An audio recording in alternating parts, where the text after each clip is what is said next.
Hello and welcome to Mentors Impact Webinar Series for September. Today's topic is Tools, Resources, and Program Models Supporting Corporate Engagement and Youth Mentoring. My name is Dan Horgan. I am the Senior Director of Corporate Engagement at Mentor, the National Mentoring Partnership. And first and foremost, I just want to say a big thank you for tuning in, for joining us today for our session, which again is going to be full of some great tools, resources, and some program models that are sure to help your mentoring program in your community. Before we get started, do an introduction of our panelists, I'd love to just cover a few logistics. One is that all of our participants for today's session are going to remain on mute throughout the course of today's session, mainly just to make sure that we have the best recording quality throughout the course of the session. But that does not mean you cannot participate. So there are lots of opportunities throughout today's session to be able to pose questions or share additional resources using the chat box or the question feature located on the right side of your screen. So feel free at any point in time to submit a question or submit a resource to the full group. I'll be moderating those questions and we'll have plenty of time at the end for Q&A with each of our panelists. The second thing I'd like to share is just that we will be recording today's session and making both the recording as well as the slides from today's session available afterwards. So you should receive an email within about 24 hours of today's session with all of the information, including the slides that we're going to be covering. And with that, I'm going to start us off with just a quick round of introductions.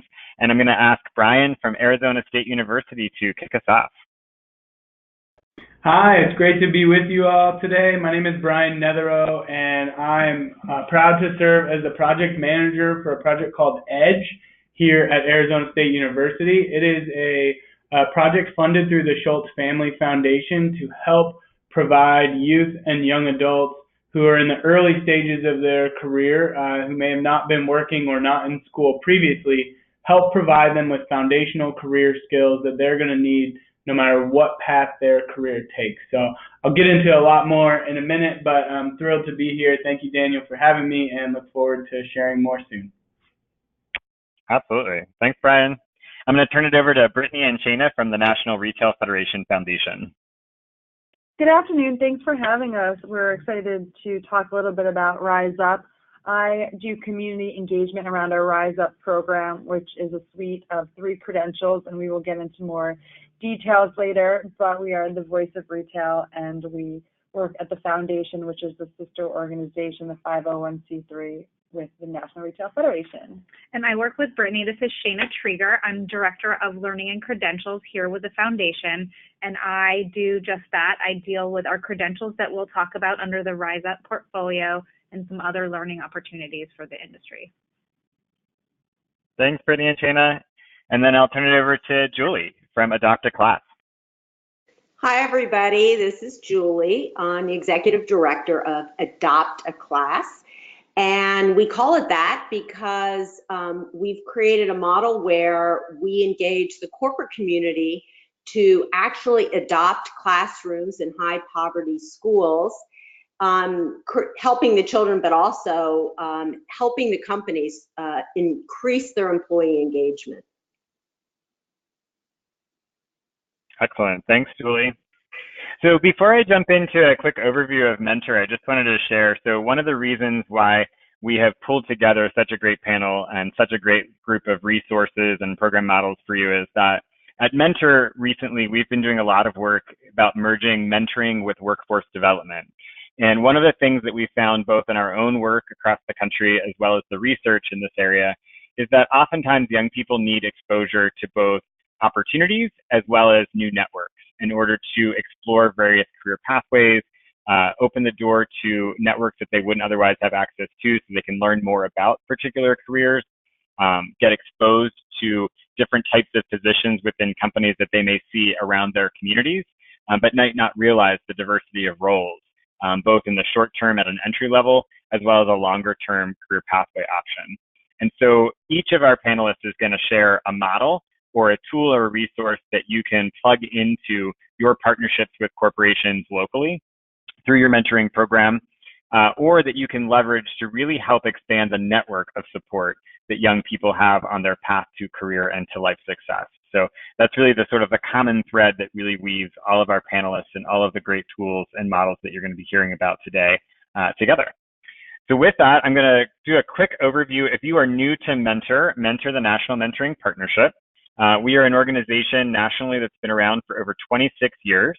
And our primary focus at Mentor is to really increase the quality and the quantity of mentoring relationships for young people across the country to ultimately close the mentoring gap, meaning that 1 in 3 young people today are growing up without necessarily the critical support that they need to be successful academically, professionally, and within life in general. At Mentor, our work essentially falls into 3 main buckets. The first is around driving awareness for both the need and the impact of mentoring programs across the country. Second is to provide critical training and technical assistance to hundreds and thousands of mentoring programs that go to work every day trying to close the mentoring gap and support those who have raised their hand and stepped up to serve as mentors for young people in the country. And third is really around advocacy and research. So to advocate for the policies and the financial resources needed to really fuel the mentoring movement and the individual programs across the country doing effective work in the mentoring space. We certainly don't do this work alone. We have a national program network of over 2,000 mentoring programs, some of which you see on the screen are familiar to you maybe, so organizations like City Year, Big Brothers Big Sisters, the YMCA, and many, many smaller organizations across the country as well. 51% of mentoring programs in the country operate on an annual budget of under $51,000 a year. And so we are really providing them the critical support to not only get their programs up and running and ensuring that they are integrating the most effective practices in mentoring, but we're also helping them to grow and scale the aspects of their program that are most successful. We also do this in partnership with a national network of affiliates. So Mentor right now has 26 state or regional affiliates across the country that do very similar work to the national organization at a state or regional level. In the next 12 to 18 months or so, we'll be onboarding about 6 to 8 new affiliates across the country as well on our plan to essentially cover all 50 states.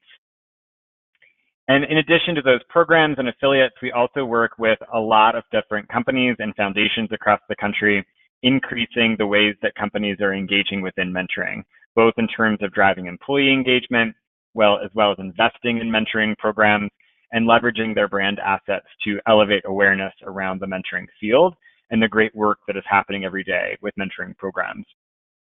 The reason we all do this is that we know that 1 in 3 young people are growing up without a mentor, and that leaves us with a mentoring gap that we know is possible to close. We also know that from our own research by asking young people directly, the impact that mentoring can have on their lives. Again, everything from helping them to be academically successful and increase their enrollment in college, as well as persist through college to graduation, as well as increase their overall engagement and leadership within their community and within various programs and educational outlets. My favorite statistic from the Mentoring Effect research around the impact of mentoring comes from the fact that 90% of youth reported that they hope to be a mentor one day. And this concept of paying it forward really does create a rippling effect that truly can help us lead to closing that mentoring gap longer term. So with that overview of Mentor, I am going to turn it over to Brian, who is going to lead us through our first section. We're going to ask each of our panelists to give about a 10 to 12-minute overview of the tools, the resources of the program model that they have that may be beneficial to the mentoring programs tuning into today's session. And then again, just as a reminder to please make sure that you submit any questions or comments that you might have throughout the session in the chat box located on the right side of the screen. I'll be moderating those, and then we'll have plenty of time at the end for Q&A. And with that, Brian, I'll turn it over to you.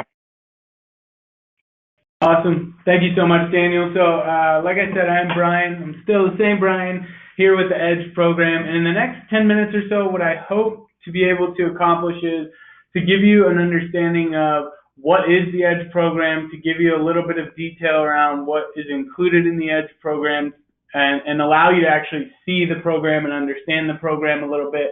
And then the last thing I will be doing is giving you some ideas and some strategies around how you might be able to integrate this program into the good work that you're already doing. So those are my goals.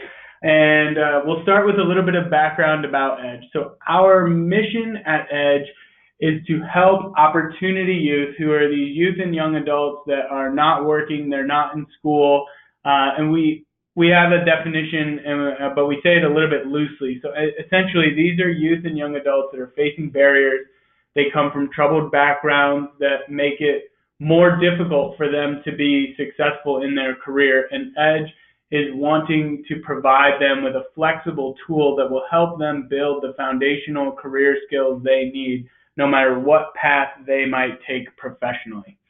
And so all of that is being developed out of Arizona State University with support from the Schultz Family Foundation. If you could go to the next slide.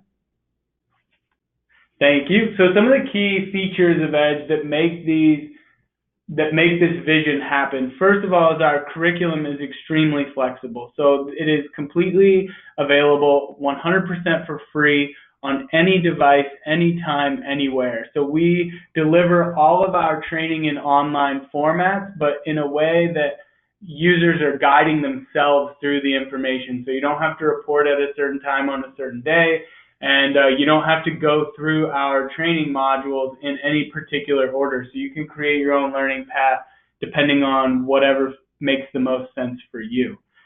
You can also integrate these modules in a lot of different ways. So not only are we flexible in terms of users being able to access the information, but we are also flexible in terms of how organizations like yourselves can integrate this training into the work you already do, whether that's training that you provide, maybe you integrate EDGE in there, or maybe you work with corporate partners and you integrate EDGE that way. There's a lot of flexibility not only in how you access the information, but also how you implement it from a programmatic level.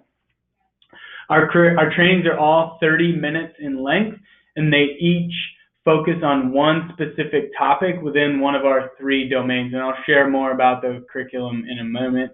But another key feature I want to highlight is the fact that we provide recognition early and often. So each of our 30-minute modules comes with its own unique certificate to show that a young adult has completed this module. They can put that certificate on their resume. They can share about it on social media. And in addition to those 30-minute certificates for each module, we also have higher level credentials that can be earned by completing either a series of modules or the entire curriculum.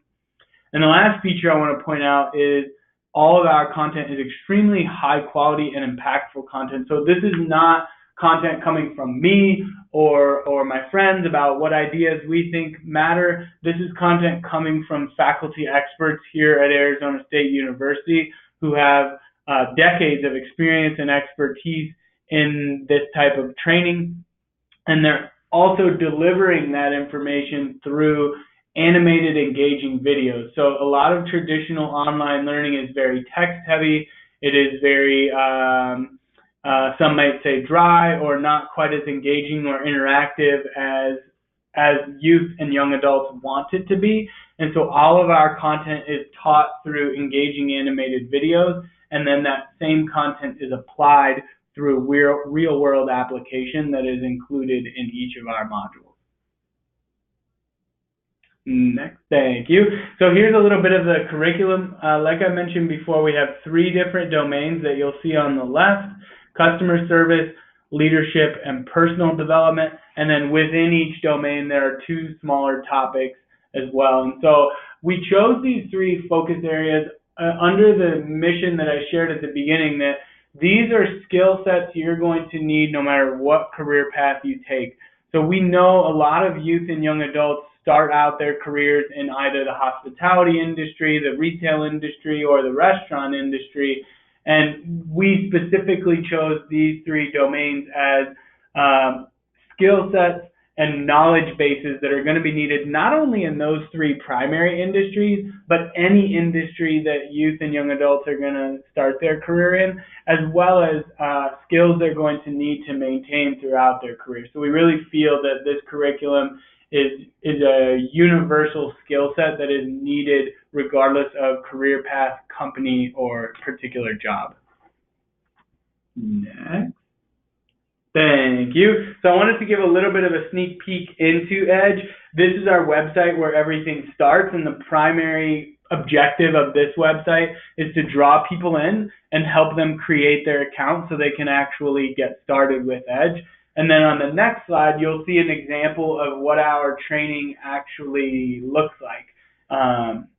So all of our videos are engaging, colorful, animated videos to teach the content that we're talking about in our particular modules. You'll also notice we have closed captioning along the side to help with learners who would benefit from that type of support. And if you could go to the next slide, it shows another example of what the videos might look like. Again, scenarios that are aligned to a lot of early career first job type of roles.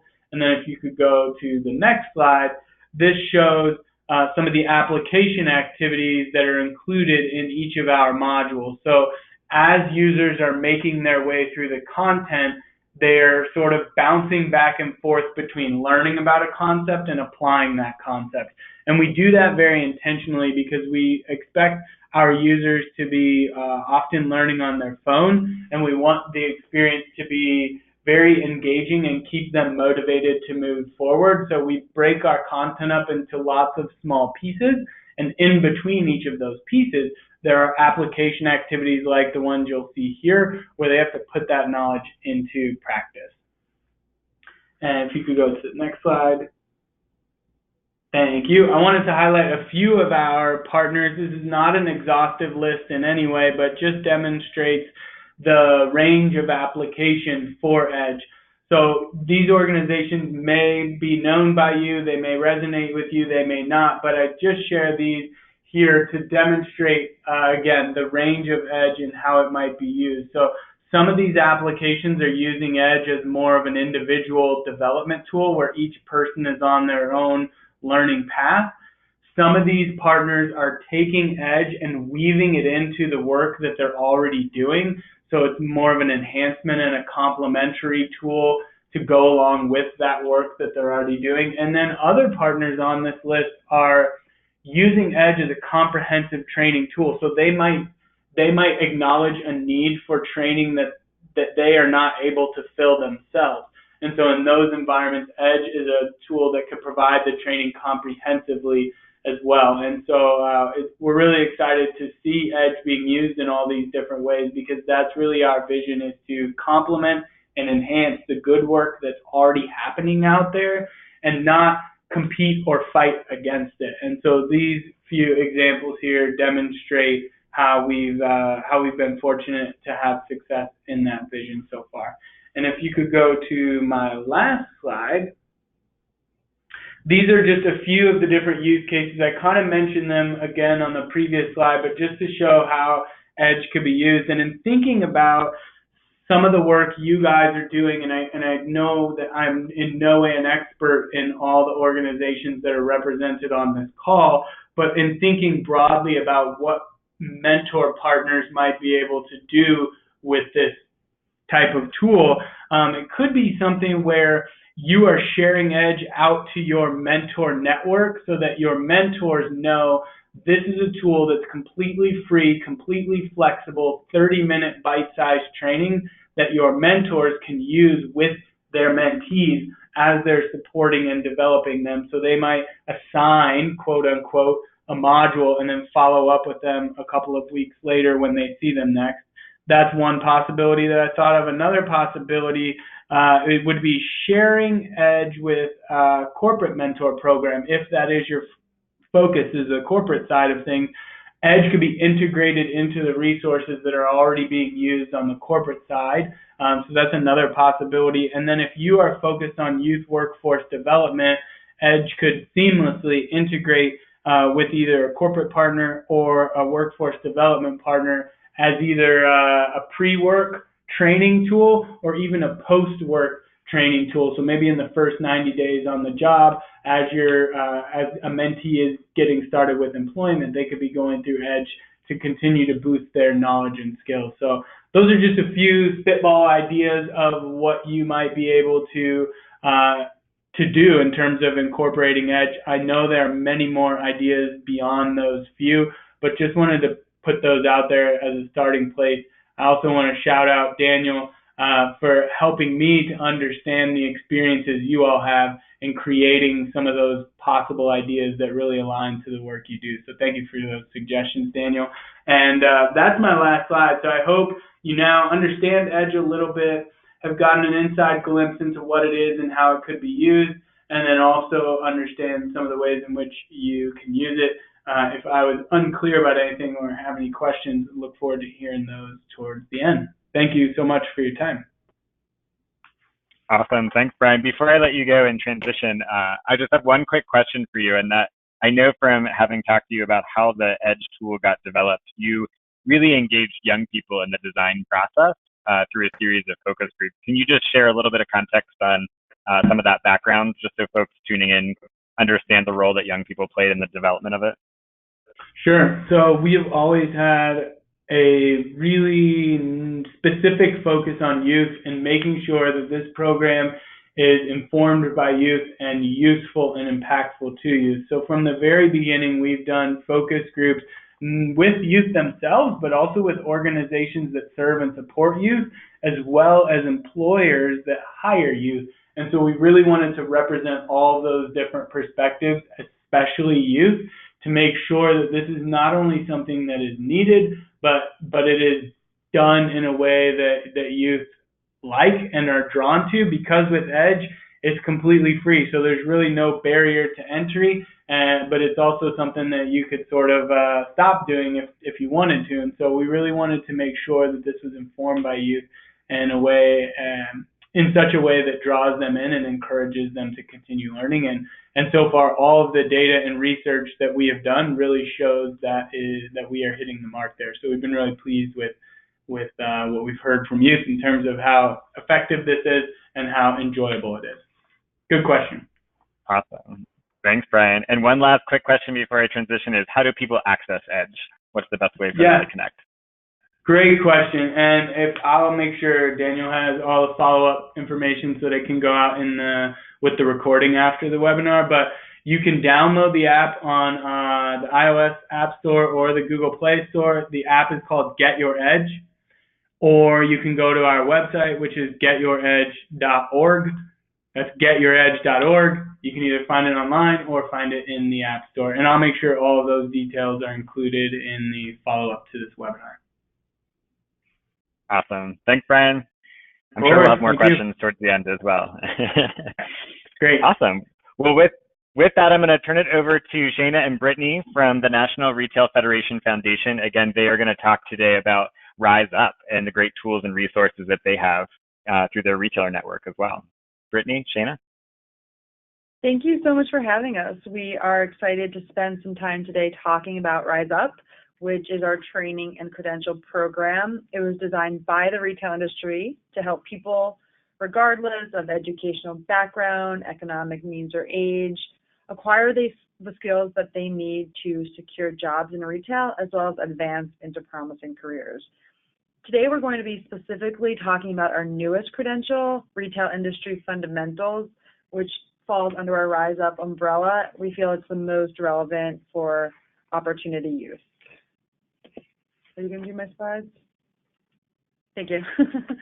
So, as I mentioned, Rise Up was built to demonstrate the value of a career in retail and give learners and job seekers the skills and understanding of the retail industry necessary to land a job. We're also seeking to help opportunity youth find upward mobility if they choose to stay in retail, or provide them with transferable skills for other industries. With this, our mission in the foundation specifically is to inspire the future of retail through learning, credentials, and empowerment. So our credentials is one of the pillars which our mission is built upon. Go to the next slide. So there are lots of opportunities in retail. Retail is everywhere. Retail is online and brick and mortar. It's the country's largest private sector employer, and the number of retail employees outnumbers the total number of employees in finance, construction, real estate combined.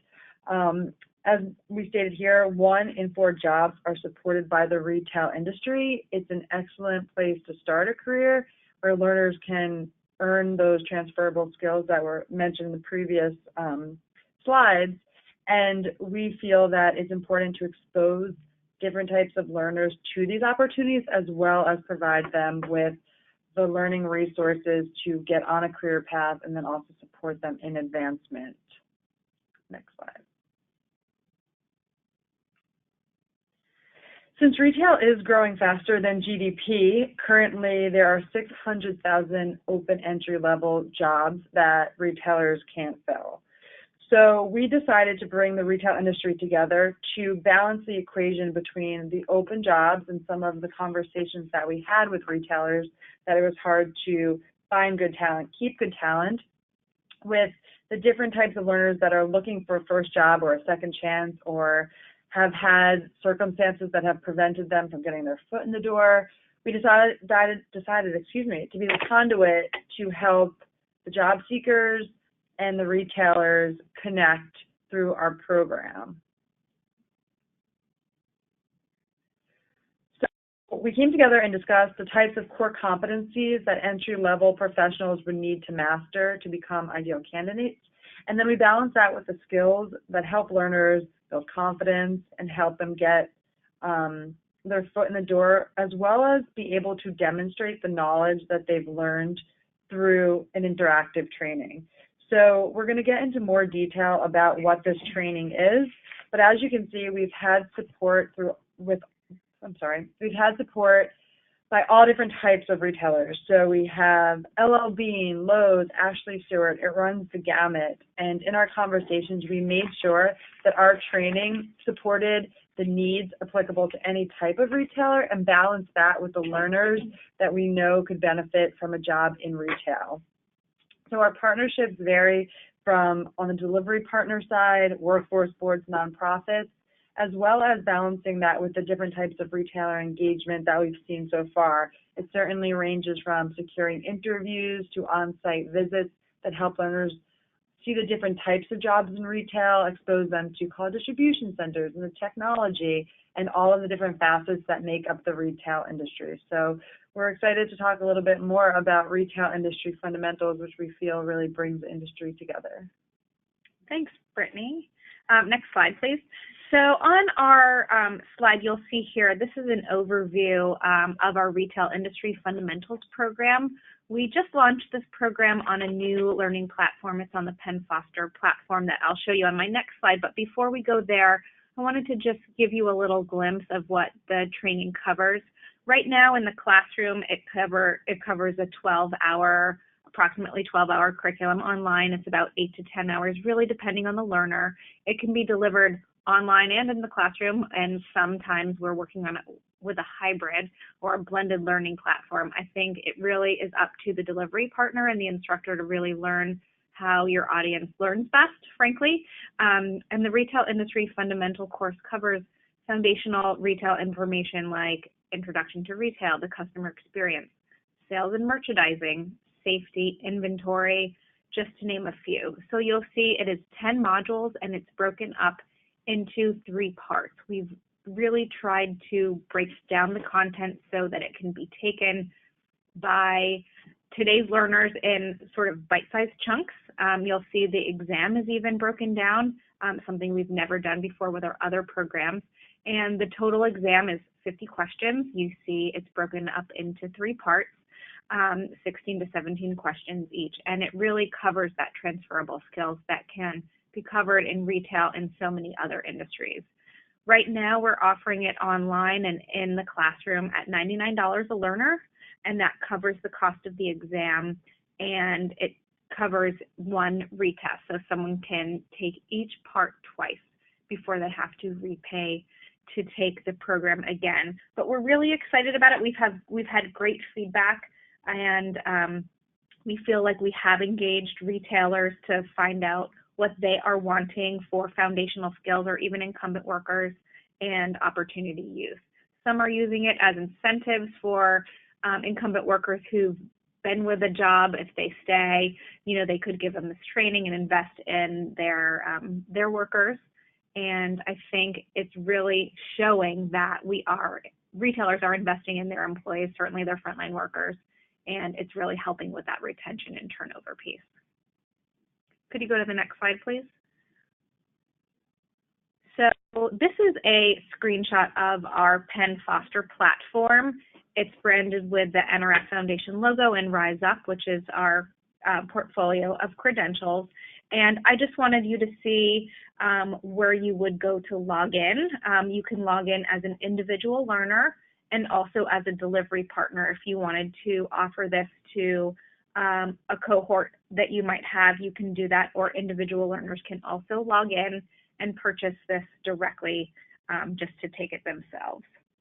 And on the next slide, I took a screenshot from a learner. This was just a test, a demo account, but I wanted to just showcase, not the training, I didn't show you that, but I wanted to showcase some of the interactivity of the format that we have and the Penn Foster platform. So you'll see here, you can go to the course, you can go home. The resources tab highlights the flashcards and the skill checks that we have to help really prepare learners to take that exam. We also have that video program that provides an overview of the platform. So if a learner is confused, they can click there. There are job aids as well.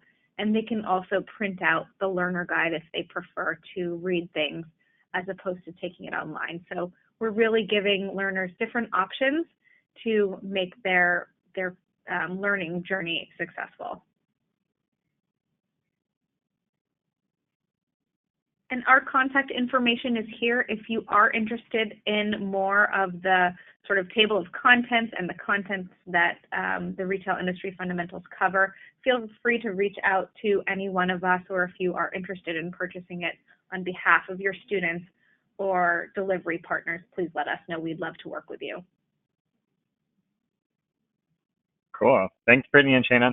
Real quick, just a question for you. Since you've been working with all these retailers in the design of the retail fundamentals and the online courses and credentialing programs, can you share any examples of how employers have sort of complemented that online learning experience with some in-person support, just in terms of just building relationships or further helping the young people practice some of the soft skills that they've been developing? You know, I spoke to a retailer yesterday, and they were talking about some of the feedback that they had in their pilot with their supervisors and how much they have seen the people who have gone through the training really excited, and they wanted to know what's next for training for them. They've really found value in the content, and 98% of the people with this particular retailer found it relevant to their jobs and really learned something new that they could apply to their jobs. And so I think that between the employer knowing that information and the people on the job, they're using it as learning and teachable moments where they're doing a lot of on-the-job training like they had learned in the learning environment. So they're really applying it both ways. We've also seen some retailers promote more faster with a learner that took our training in Chicago, went through Rise Up with Chicago Cook County, got a job, couldn't find a job for a very long time, went with the credential, was able to articulate what this particular woman learned, and then within a few months got promoted and contributes it to Rise Up. So I think that I think that retailers are acknowledging it in different ways, whether it's recognizing it with a promotion, complementing it with other support to continue growth, and learners are seeing success as well. That's great. I know for one of the employers that we've been working with on a national project at Mentor had shared with me recently that a lot of their frontline workers it's in the hospitality industry, they don't have access to learning and development systems the way that individuals in like a corporate office would. And so having tools like what you are sharing here are outside of their corporate tools is so valuable, right? Because it gives the young people especially an opportunity to further develop their skill set and to develop a credential that can, to your point, help with promotions, but also help think about where they're going in their career longer term, how these skills are transferable. Yes, most of our partnerships are with the workforce boards or nonprofits who are offering the training and then preparing learners to go, and then we're seeing our retailers come to the table more so with granting interviews and helping get learners on the path and then supporting. So it's kind of like a handoff, which is really nice to see that the two entities are really coming together. And I have to say, it was really interesting speaking to this employer that their employees were really kind of surprised that they invested in outside resources in them, and they were really excited. They're like, what's next? What's more? What else can we take? So it was really nice that in addition to their learning management system, which is required learning, they saw this as really sort of extra learning and advanced learning. So it was really continuing education for them, and so they were happy. And getting back to the accessibility point, we've also priced this very reasonably. As we've seen, a lot of other credentials are a lot more money, so it's not so much a barrier for access. And we also made a change a few months ago that now it's available online, so a learner could go individually and complete different modules on their phone. So again, understanding the youth, their habits, their behaviors, and some of the obstacles that they might be facing to get access to this resource is something that we've taken into great consideration. That's great. Well, Brittany and Shana, thank you guys so much. I definitely appreciate you guys sharing this resource and making sure that mentoring programs really see that not only can you promote this out to your mentors to share with the mentees, but if you're working with companies within the retail industry, it's a great opportunity to leverage this resource as a tool to fostering mentoring relationships with young people on their path to employment or already employed and looking for growth opportunities. Exactly. So that takes us to Yeah, definitely. And we're going to come back. I'm sure we have more questions. I see them coming in. So I'll bring you guys back in a second. With that, it brings us to our third and final presenter. So Julie from Adopt a Class, and just connecting us and sort of bringing us home here. We've talked about EDGE. We've talked about retail industry fundamentals and these great tools and resources that are available for young people to both develop greater skill sets as well as further develop skills they already have. But the importance of really connecting these tools and resources with in-person experiences and relationship building opportunities is so critical to so many mentoring programs across the country.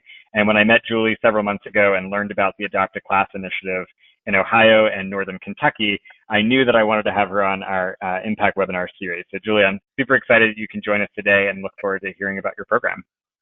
Thank you. Thanks for having me. So as we go through these slides, I just wanted to point out that all the pictures that you'll enjoy seeing are actually our students. So these are not stock photos. In this first slide, you see our tagline, which is uncovering passion, exploring potential. And that really is a great crystallization of our mission. Next slide. So in this slide, which we can't play right now, but you see you'll see the tagline there, and you can see it on YouTube, is a 1-minute video that we shot of our kids. And I'll certainly tell you who our students are in a second, with the hashtag in 1 hour. And the focus being that in 1 hour of mentoring, you can make a difference. And we just ran around and talked to probably 50 different students, and then put them in this 1-minute video of what happened to them in just 1 hour with their mentors. Next slide, which is why we do what we do in Greater Cincinnati. What's a surprise even to Cincinnatians, and certainly to any of you out there that don't live in our city, is that Cincinnati has the 6th highest, which actually, unfortunately, 2 weeks ago went up to the 5th highest, rate of children in poverty in the whole country. So we know that 1 in 3 Greater Cincinnatians are struggling to meet their basic needs. And because we have this very high poverty rate, we have a lot of schools that we consider our high poverty schools, and that's who we do our work with. Next slide. So our mission is 2-pronged. The first is that we connect businesses as group mentors, and we'll talk about that specific of group mentor, with students in high poverty schools, serving the students in pre-K through grade 8. So our first mission is helping the students, exposing the students, and in particular to a breadth of experiences and careers. So that's the first part of our mission, which is helping the students. But the second part of our mission, and the reason I would say when I go out to pitch a brand new company that I have a 90% success rate in signing them up, is that the second prong of our mission is that we help the companies. We show them that we're helping them create a culture of teamwork. So they're building their teams through volunteerism. They're building employee engagement through volunteering with us. They're building camaraderie through volunteering with us. And all of those are critically important today, with particularly how difficult the work environment is and getting new employees, and particularly with millennials and retaining millennials. So we have that two-pronged mission. Next slide. This is our model. So as I mentioned, in our mission is to bring children a breadth of experiences. We are not an in-depth one-on-one mentoring organization. Our goal is by the time a kid gets to high school, that student has been exposed to 100 different careers and 100 different people, because we know that our students in these high poverty schools tend to lead a very insular environment, and they don't have the exposure to all these great jobs out there. So we'll use as an example a student, we'll call her Jessica Reynolds. And in all of these companies listed here are actually adopters. I should have said we have 170 companies, community groups, and government groups that volunteer with us. So in preschool, perhaps Jessica has the Cincinnati Police. And then in kindergarten, she has Kroger. And in first grade, Children's Hospital. And in second grade, US Bank. And in third grade, the Cincinnati Zoo. And in fourth grade, Procter & Gamble. And in fifth grade, a local pizza company. In sixth grade, a big construction company. In seventh grade, the University of Cincinnati. Eighth grade, BHDP is an architecture firm. So you think about all those people and all those jobs that Jessica will be exposed to by the time she gets to college. Next slide. So we have 4 keys to our program. The first is that we ask our companies to come to their classroom at least once a month. And when I make the pitch, I make it very clear that the minimum we ask for is once a month, but I have to tell you that many, many do more than that. They sign up when they hear it's once a month, and then once I get them in that classroom and they just really fall in love with the experience, then they want to do more. But what we ask for is a once a month monthly visit into their classroom to do an educational activity. This is not tutoring. This is not where the teacher says, here, go sit over there with Billy and go through this math worksheet. This is a group educational activity that either we teach them, we have great activities, but we want the flexibility for them to bring in what's unique about them. So in our last slide, you saw all those different adopters. Well, absolutely, I'm not going to go to the construction company and say to that construction company, I want you to teach financial literacy because US Bank is teaching financial literacy. I want US Bank to bring in financial literacy, and I want the construction company to teach the kids how to pour concrete. So again, they can take our activities, but we also love when they bring in what's unique about them. The third key of our program is we ask that the company take at least one field trip. And ideally, that's back to where they work. So if it's a chemical manufacturer, we want the kids to see the laboratories. We want them to see the manufacturing facility.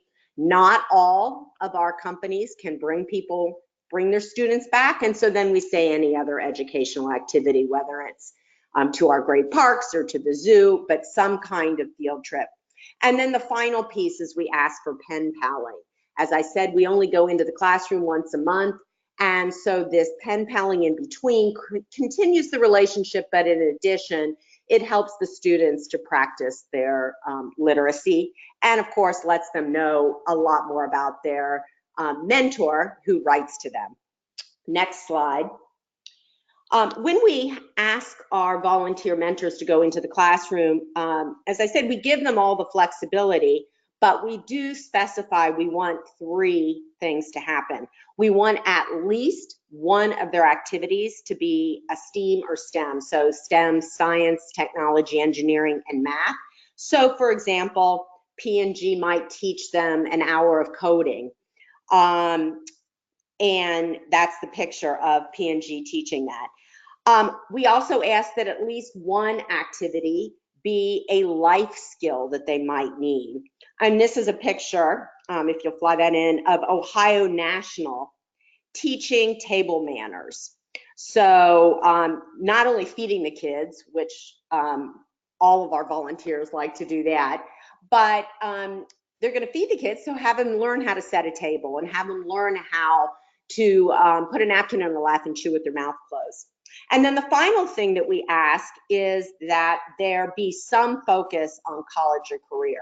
And this picture here is a Danish construction company teaching their students how to make concrete. And they actually did that at the school.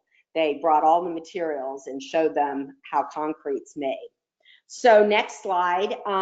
Some of our we call them adopters because they adopt their classroom. Here's just some of ours. And what's great is that the bigger companies, such as Procter & Gamble or Cincinnati Children's Hospital, they don't adopt just one classroom.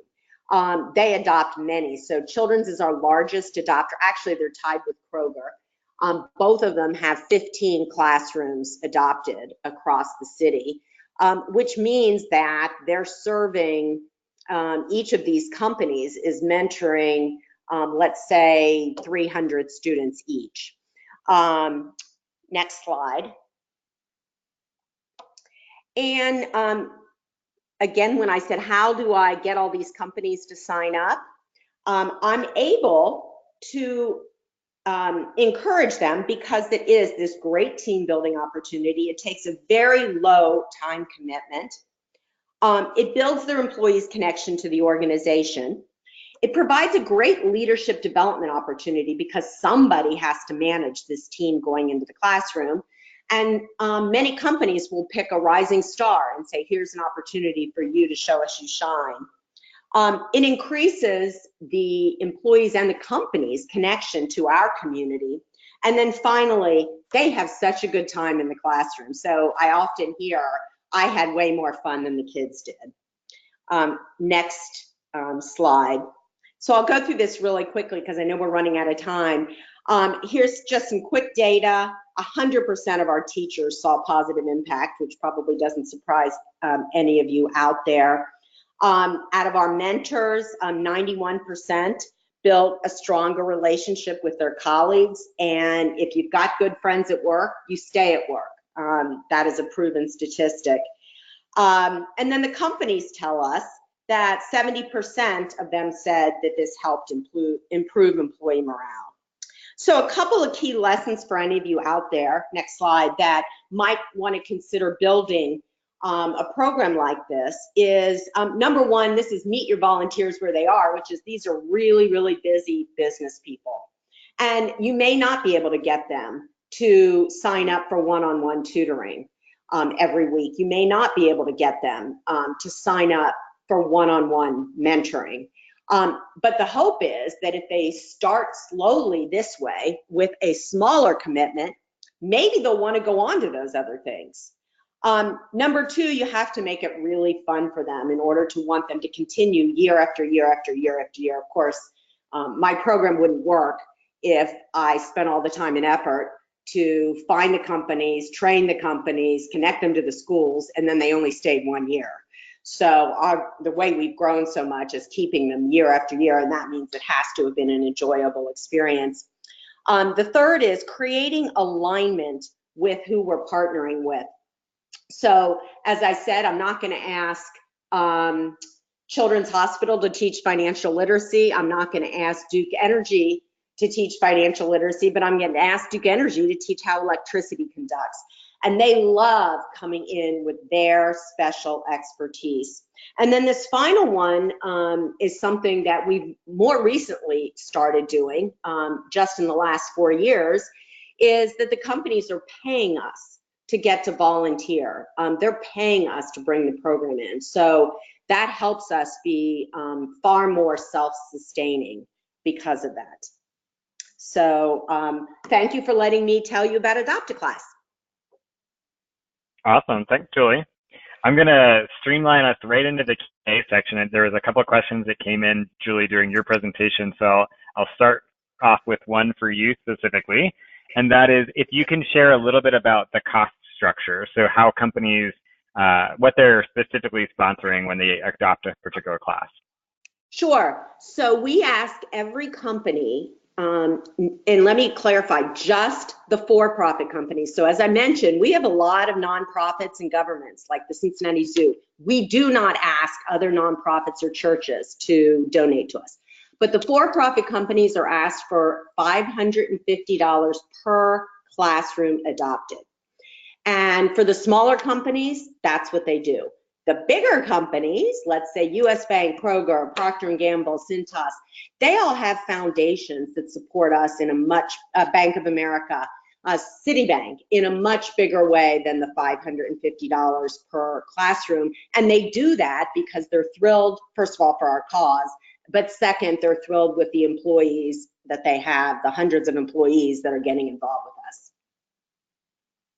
That's great. And Julie, do you see the companies also sponsoring various activities or resources direct to the school outside of their sponsorship to you? Absolutely. Thank you for mentioning it. We know that on average, every classroom gets over $500 worth of goods from the company's employees. And that might be books, that might be school supplies, that might be holiday parties, kids get sweatshirts. So, and that's on average. We had one company that rebuilt an entire playground for a school for $80,000 because we connected them to that particular school. Great, that's awesome. That's the rippling effect. Once they build the relationships, those relationships continue to grow and deepen. That's awesome. Right. Another question, I'm going to throw this one over to Brian. Brian, can you talk a little bit about the scope of EDGE users to date and how you go about evaluating the tool or the resource? So how do you sort of measure its success? Great question. So in terms of scope of users, we launched in April of this year, and we've just passed over 500 users, and those 500 users account for about 3,000 registrations of modules. So that's where we're at in terms of number. And as far as measuring success, we measure our success in a couple of different ways. One is just on programmatic growth. So are those numbers growing? Are we seeing more people create accounts, and are we seeing more people register for and complete modules? So that's one metric, or one set of metrics that we're always looking at.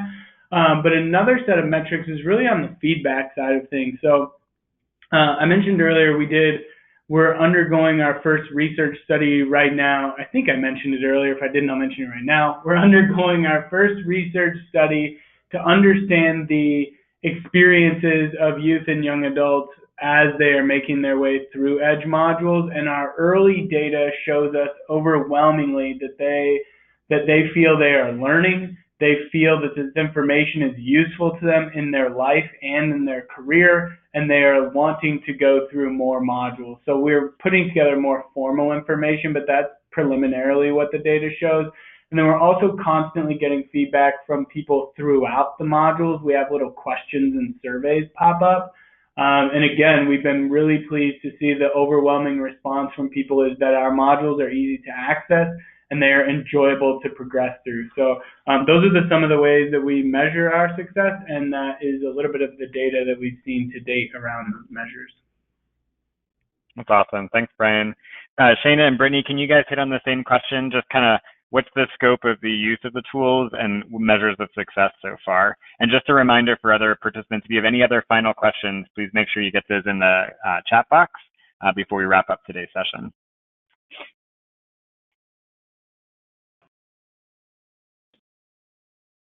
Shayna or Brittany? Yep. Sorry, we're on mute. That's okay. We have a goal of 55,000 learners going through our credentials by next year. So right now, we really just launched the Retail Industry Fundamentals with Penn Foster about a month or two ago. So we're working with some different partners to make sure and pilot in some capacity, and then also build out other partnerships from those who have used our other credentials as well as have already been finding success with our current platform. So we're continuing to do that. And then we're also focusing heavily on workforce boards and engaging that. We do have, we also just hired a full-time person to do retailer engagement. So we're definitely focusing on bringing more retailers to the table nationally. Great. All right. Well, just as a final reminder, if you have any final questions, please put them in the chat box. And if we don't cover them today during this live session, I'll make sure I follow up in the notes afterwards. But just in closing, just a couple of final comments. First and foremost, I just want to thank Brian, Brittany, Shayna, and Julie. I want to say a huge thank you for not only participating in today's session and preparing beforehand, but helping us to really raise awareness around some of the great tools and resources and program models that are out there that can not only help our young people, but can also help drive more corporate engagement in mentoring field in general. So really appreciate all of your leadership and all of the great work that your organizations are each doing. If you all who are tuning into today's session are looking for additional tools or resources from Mentor, I just wanted to highlight a few quick things. One is the Mentoring Connector, which is available right on our homepage at mentoring.org. It's a national database of mentoring opportunities that's searchable by zip code, type of mentoring program, demographic, etc.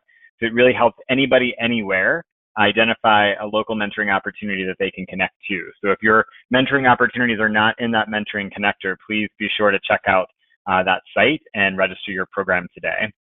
We also offer the National Mentoring Resource Center and the Collaborative Mentoring Webinar Series, plus this Impact Webinar Series on a monthly basis, all of which contain tools and resources, the latest research within the mentoring field, all of which are free of charge for mentoring programs across the country. So please be sure to check out those two resources as well, which are, again, both available on mentoring.org.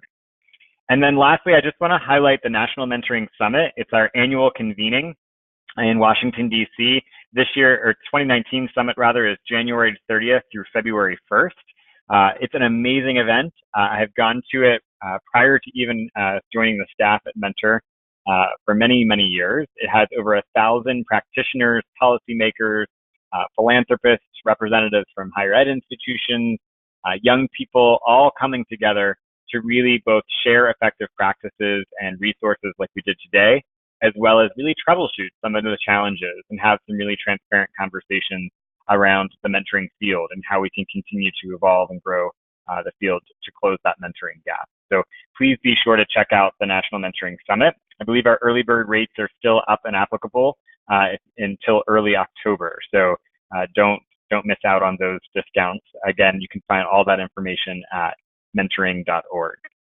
Last but not least, just a huge thank you again to all of you for tuning in to today's session. As I mentioned at the very top of the session, we'll be sending out the recording from today in case you missed anything or want to go back and repeat, as well as the slides from today's session as well. So Brian, Brittany, Shayna, Julie, thank you guys so much. And to all of our participants, thank you guys for all of the work that you do on a daily basis to support young people across the country. And with that, I wish everybody a great rest of the day. Take care. Thank you so much.